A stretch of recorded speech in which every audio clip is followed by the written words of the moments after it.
54 में 1954 में पाकिस्तान पहली मरतबा इंग्लैंड गया तो फजल महमूद साहब ने वहाँ पर इंडिया में भी और उसके बाद इंग्लैंड में भी हर उस पाकिस्तान की पहली कामयाबी में अपना नुमाया किरदार अदा किया। फजल महमूद साहब पाकिस्तान की क्रिकेट हिस्ट्री के पहले सुपरस्टार हैं। हनीफ मोहम्मद साहब पहले सुपरस्टार हैं। वो नज़र ने कहा जी कि इन लोगों को तो ख्वाब में देख रहे होते थे जी, मैंने कल 100 करना है, मैंने आउट नहीं होना। हाँ। कहा नज़र तू स्कोरा कर दे, मैं आउट नहीं होना। कई चीज़ें पाकिस्तान ने इंट्रोड्यूस करवाई हैं, गूगली पाकिस्तान की तरफ से आई। आप देखें कि आज हमारे पास ऐसा टैलेंट, ऐसी चीज़ें क्यों कमी का शिकार होती जा रही हैं, क्यों हमारे मुल्क में कुछ नया करने। एक नो लुक शॉट चले हमारे पास से निकली थी, मगर ये है कि उसके बाद उस नो लुक को आपने ऐसा नो लुक किया है कि वो नज़र ही नहीं कहीं पर आ रही। देखें, अगर आप उसको परफेक्ट लुक कहें हाँ। और आप उसको उस तरीके से ऊपर लेकर देखें, सूर्य कुमार यादव भी खेलते हैं। हाँ। एबी डिविलियर्स भी खेलते हैं शॉट्स, ठीक है। आपको परफेक्शन लाने के लिए मेहनत की ज़रूरत होती है। अगर आप लोग आज उस शॉट को देखते हैं तो लोगों को सईद अनवर की शॉट्स को भी देखना आगे बढ़ने की ज़रूरत होती है। हाफिज़ साहब, हम एक ही जगह के ऊपर या एक ही शॉट के ऊपर आप हर मरतबा सेंचुरियाँ नहीं कर सकते हैं। आपको वेरिएशन की ज़रूरत होती है, ठीक है। अगर आप अपनी किसी दुकान में कोई एक ही अच्छी चीज़ रख लेंगे ना तो वो मुकाबला, उसका कंपटीशन फौरन आ जाएगा। तो खत्म, एक तो सबसे पहले खत्म हो जानी है, बिल्कुल ऐसे। उसके बाद फिर दरवाजा बंद कर देंगे, उनमें कोई और कुछ नहीं है। तो ये एक शॉट के ऊपर आप नहीं कर सकते। आपको अपने खेल में, और ये उस निज़ाम की ज़रूरत है। कम अज़ कम 77वें यौम आज़ादी पर यही अहद कर लेंगे, यार हमने इस मुल्क के लोगों को जो उनका हक है उसके दरवाजे तक पहुँचाना है। अगर इस मुल्क के तूलो अर्ज़ में फैले टैलेंट को अगर आप उस निज़ाम में ले आएँ तो ये फिर आपको जगह जगह एक ही अरशद नदीम को उठा के फिरना नहीं पड़ेगा। आपके हर शहर में अरशद नदीम नजर आएंगे आपको। आज 77 साल हो गए हैं पाकिस्तान को और सिर्फ 7 एथलीट्स हमारी तरफ से ओलंपिक्स में गए हैं। ये कितने अफसोस की बात है। और उन 7 में से एक ने क्वालिफाई किया और वही गोल्ड मेडल लेकर आ गया। और 126 मेडल हैं पहले नंबर पर आने वालों के। अमेरिका के 126 टोटल मेडल हैं और 40 उनके मेरा ख्याल गोल्ड मेडल है, ठीक है। और अब पाकिस्तान में लोग इसी पे कुछ साड़ी लस्सी वाला जीत गया है और भाईजान प्रोटीन वाले 40 जीत गए जाए। अच्छा, वो लस्सी भी पहले की बात थी। अब क्योंकि जिस तरह से आपने कल बात हाईलाइट की है, दोपहर में हमारे साथ राना साहब मौजूद थे और उन्होंने भी कहा है कि ऐसा नहीं है भाई, उनका एक अच्छी भली उनकी पास उनकी एक अपनी कोठी है। मैंने कहा घर है, वो कहते हैं घर नहीं जी, कोठी है, बंगला है। बंगला से आप कह ले अच्छे अल्फाज में, कि उनके पास एक तमाम उस किस्म के, उनको एक अच्छी तनख्वाह भी आती थी, उनको सराहा भी जाता था। इससे पहले भी जब वो मेडल्स लेकर आए उनको सराहा गया। हम हमेशा से उन चीज़ों को, हम इनफरादियत ढूंढते हैं ना, जैसे आपने एक दफ़ा कहा था हाफिज़ साहब के बस किसी भी बात को ख़बर बनाना है। वो बाबर आजम वहाँ गए, तस्वीर ले ली, किसके साथ खड़े हो गए, कुछ है नहीं तो आपने बस उसको बनाना है। तो अगर हम कोशिश करें, अगर हम काबिलियत दिखाएं, अल्लाह ने हर इंसान को मुख्तलिफ सलाहियत से नवाजा है, अपनी अपनी सलाहियत को जांच कर उनको निखारा जाए तो हमारे पास खबरें ही खबरें हैं, बहुत कुछ है हमारे पास डिस्कस करने के लिए। लेकिन हम उन्हीं बातों में उलझे रहते हैं। नहीं वो उसके पास पहले ये नहीं था, घी के डब्बों के साथ एक्सरसाइज की है, उस वक्त कहाँ थे सब। बात यह है कि वो घी के डब्बों में करे, वो घी के डब्बों में पानी डाल के करे उसके डब्बे हैं, उसकी मर्जी है। बात ये है, ज्यादा डब्बे आते हैं तो ज्यादा अरशद आते हैं, ज्यादा डब्बे आते हैं, ज्यादा घी आता है। इसलिए बात यह है कि देखें, एक मिसाल आपके सामने है। हाँ। लेकिन क्या ये सोचने की ज़रूरत नहीं है इस 77वें यौम आज़ादी पर कि क्या हमने दोबारा मेडल 40 साल, दोबारा मेडल के लिए, गोल्ड मेडल के लिए 40 साल, उसकी बात ही नहीं हो रही है। उसके बाद आगे क्या करना है ना, वे फॉरवर्ड क्या है, वे फॉरवर्ड क्या है, ठीक है। वे फॉरवर्ड क्या है, आपने कैसे आगे लेकर जाना है, आपकी क्या प्लान्स हैं। सबसे पहले तो आप स्कूल लेवल्स पर बताएं कि अब आप क्या काम करने वाले हैं इस वक्त। सबसे एक हो ये होना चाहिए, जब आप उसको शॉर्ट टर्म लॉन्ग टर्म में करते हैं स्कूल के, सबसे पहले तो अगर ये जो SOPs अपने हैं ना गवर्नमेंट के स्कूलों के मामले में, हाँ। स्कूलों के मामले में अगर ये उसके ऊपर अमल करें ना, अमल करें, वो तमाम जो इनके कवायद व ज़वाबित लागू कर दें, तो 80-90% से ज़्यादा स्कूल बंद हो जाएंगे। क्योंकि ये एक मेरे दोस्त थे, वो गुजरांवाला में मेरा ख्याल है डायरेक्टर थे या क्या थे स्कूल्स के ना, हाँ हाँ। उन्होंने मुझे बताया। अच्छा, ठीक है। वो बाद में रेलवे स्पोर्ट्स बोर्ड के मेरा ख्याल है डायरेक्टर थे और उससे पहले वो गुजरांवाला में रहे। ठीक है। उन्होंने कहा जी कि अगर हम जो SOPs है ना उसके, तो अगर हम उसके ऊपर अमल करें तो गुजरांवाला के सारे स्कूल ही बंद हो जाएं। ऐसी क्या SOPs हैं जिस पर देखें, आपकी बिल्डिंग कहाँ पे है, आपके कमरे कितने हैं, क्या बिल्डिंग आपकी इस काबिल है कि वहाँ पर आप बच्चों को रख सकते हैं, क्या वहाँ पर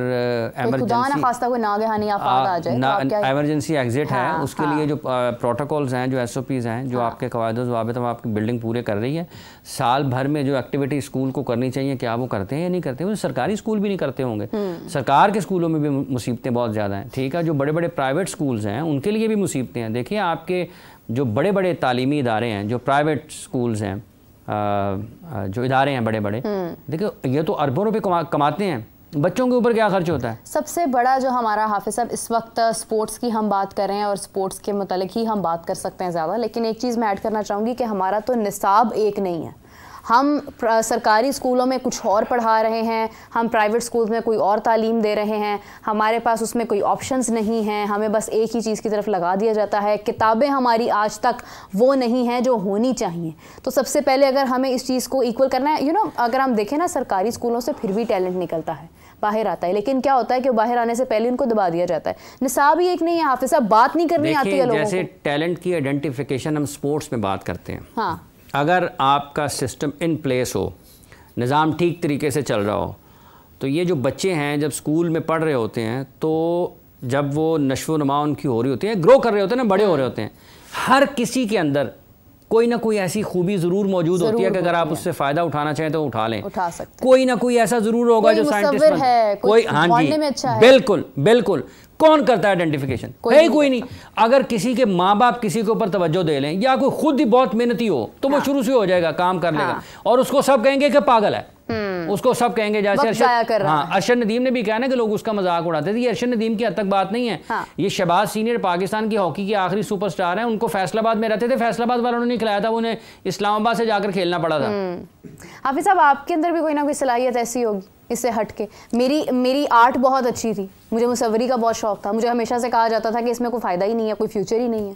तो इसी तरह से बचपन से हमारे अंदर हमारी सलाहियत को दबा दिया जाता है। तस्वीर तो कोई आपने पहाड़ तो बना के दिखाया नहीं। कोई नहीं, वो मैं शो के बाद आपको पहाड़ भी बना दूंगी, लेकिन आप ये देखिए कि हमारे पास अल्लाह ताला ने हर शख्स को मुख्तलिफ सलाहियत से नवाजा। अब जिसने आपको कहा कि इसका कोई फायदा ही नहीं है, कितना उसने जुल्म किया, एक बड़ी आर्टिस्ट से मुल्क महरूम हो गया। देख लें, ठीक है, कहां से कहां मैंने क्या कुछ बना देना था। ये लोग रोकते हैं ना, कितनी बड़ी बड़ी बिल्डिंग्स बना देंगे। देखें, अब आप इसी के ऊपर आ जाएं। अगर आप फर्ज कर लें कि आपकी हौसला अफजाई होती, ठीक है, तो ये जो बड़ी बड़ी बिल्डिंग्स हैं मुल्क में, जिनके आज भी नैयर अली दादा का नाम लोगों ने सुना होगा, तो ये जो बड़े बड़े लोग हैं जो डिज़ाइन करते हैं बिल्डिंग्स को, ठीक है, जो बिल्डिंग्स को डिज़ाइन, क्या ये कम बासलाहियत होते हैं? बिल्कुल ऐसे। और क्या इनका नाम नहीं होता? क्या ये दुनिया में नहीं जा सकते हैं? क्या ये पाकिस्तान की जो रकबा है इतना बड़ा, उसको बेहतर इस्तेमाल के लिए, टाउन प्लानिंग के लिए नहीं इस्तेमाल हो सकते? कि अगर आप सड़क बना रहे हैं, रोड बना रहे हैं, आपको कैसे बनानी चाहिए? ठीक है, सीधा रास्ता होना चाहिए। ये इन्हीं के दिमाग है ना, इन्हीं के दिमाग कैसे कैसे करेंगे? यही हाल स्पोर्ट्स में है, यही हाल स्पोर्ट्स में है, यही हाल खेलों में है। बदकिस्मती है, लेकिन चूंकि 77वां यौम आज़ादी है, जोशो खरोश से मनाना चाहिए और लोगों को याद कराना चाहिए साथ साथ कि भाईजान, किस्सा मुख्तसर ये है कि इस मुल्क के जो नौजवान टैलेंट है, अहमियत को सबसे पहले समझें कि खेल आपके लिए क्या कर सकते हैं। ये पाकिस्तान का खुशकुन तासुर दुनिया में उजागर कर सकते हैं, ये आपको दुनिया के साथ जोड़ सकते हैं। जैसे हम चैम्पियंस ट्रॉफ़ी की मेज़बानी की तरफ बढ़ रहे हैं, और जैसे पाकिस्तान ने आज ये पाकिस्तान क्रिकेट बोर्ड ने आज के दिन में, मतलब कल ही कर देते कि जो कराची का टेस्ट है उसमें वो नहीं करेंगे, शायकीन नहीं होंगे कराची के टेस्ट में, क्योंकि उसकी तामीर का काम चल रहा है। ठीक है, मतलब यौम आज़ादी को ना करते ये खबर जारी, यार 15 अगस्त को 16 को कर देते, उसमें कौन सा मसला है? टिकट्स लिए लोगों ने, तो वो लोगों को कम से कम ये मौका नहीं है ना। मतलब ये बिल्कुल वो नो लुक शॉट वाला मामला है कि किस मौके पे क्या शॉट खेलनी है, क्या नहीं खेलनी है। तो वो उन्होंने आज खबर जारी कर दी है, मेरा ख्याल कि वहाँ नो लुक मैच, हाँ नो लुक मैच होगा, वहाँ पे आप सिर्फ टेलीविजन पे बैठ के देखेंगे। तो ये एक है मसला कि वहाँ पे स्टेडियम में लोग नहीं देख सकेंगे। गलत वक्त पर सही खबर, हाँ गलत वक्त पर सही वक्त पर गलत खबर, हाँ कुछ भी कह लें, एक ही मतलब कान पकड़ना है ना, उधर से पकड़े या उधर से पकड़े। तो ये इसको बचाया जा सकता था एक आध दिन पहले या पहले या बाद में, उसमें कोई ऐसी बात हो। लेकिन बहरहाल ये है कि एक तामीर जो है स्टेडियम्स की, ये तीनों वेन्यूज़ को ज़्यादा अच्छा होना चाहिए। पाकिस्तान 77वें यौम आज़ादी पर यह अहद कर लें कि हम अपने मुल्क के तमाम स्टेडियम्स, उनकी जो हालत है वो दौर जदीद के तकाज़ों के मुताबिक करेंगे, और जिन 3 वेन्यूज़ के ऊपर आप चैम्पियंस ट्रॉफ़ी करवा रहे हैं इन तक ही महदूद नहीं रहेगी। हाँ। ये तो आप इसलिए कर रहे हैं कि यहाँ पर चैंपियंस ट्रॉफी के मैचेस हो रहे हैं, बिल्कुल, लेकिन इसके बाद आप इसको मरहलावार सारे का सारा इसकी शक्ल बदल सकते हैं। इसके बाद जो आपके दीगर स्टेडियम्स हैं, मतलब फैसलाबाद का स्टेडियम है, मुल्तान का स्टेडियम है, आपके जो और स्टेडियम्स मुल्क भर में हैं, उन सब की हालत बदलें।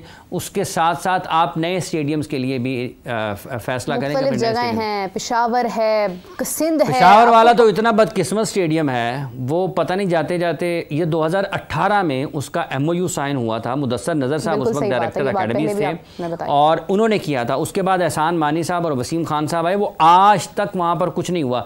पाकिस्तान में जो कोयटा का स्टेडियम है, मेरा ख्याल बुगटी स्टेडियम, उसको लोग बहुत पसंद करते हैं। उसका पिच बहुत अच्छा है। ये जो कहते हैं पाकिस्तान में बाउंस नहीं होता, वो उसके पिच में बाउंस है। उसको अच्छा करें, उसकी हालत को बेहतर करें, वहाँ पर फैसिलिटीज को बेहतर करें, वहाँ पर क्रिकेट की एक्टिविटीज ड्रॉप इन पिचेस पैदा करें। आपको पता हो, आपके खिलाड़ियों को पता हो, कल को जब उन्होंने सामना करना है किसी ड्रॉप इन पिच का, तो उसके ऊपर उन्हें खेलना आना चाहिए। वो बिल्कुल इस चीज़ से, टैलेंट से महरूम ना हो। बस वक्त का मैं हाफिज साहब आपका बहुत शुक्रिया, बहुत कीमती डिस्कशन हमारी जारी थी, लेकिन हमें प्रोग्राम भी एंड करना है। और मैं जाते जाते एक बात करना चाहूँगी कि आज के दिन आपको एक बात समझनी है कि आप अपने मुल्क को अपने मुल्क के अंदर मुतारिफ नहीं करवाते हैं, आप मुल्क को दुनिया में मुतारिफ करवाते हैं। और पाकिस्तान में स्पोर्ट्स एक ऐसी चीज़ है, हर मुल्क में स्पोर्ट्स एक ऐसी की होती है कि जिसको इस्तेमाल करते हुए आप दुनिया भर में अपना नाम बना सकते हैं। तो इसको मत ज़ाया कीजिए, इसके ऊपर काम कीजिए। बहुत ज़रूरत है, बहुत सारे खेल हैं, बहुत सारे खिलाड़ी हैं, उनको महरूम मत कीजिए। इसी के साथ मुझे और हाफिज़ साहब को इजाज़त दीजिए। नाज़रीन, आपसे मुलाकात होगी कल, तब तक के लिए अल्लाह हाफिज़।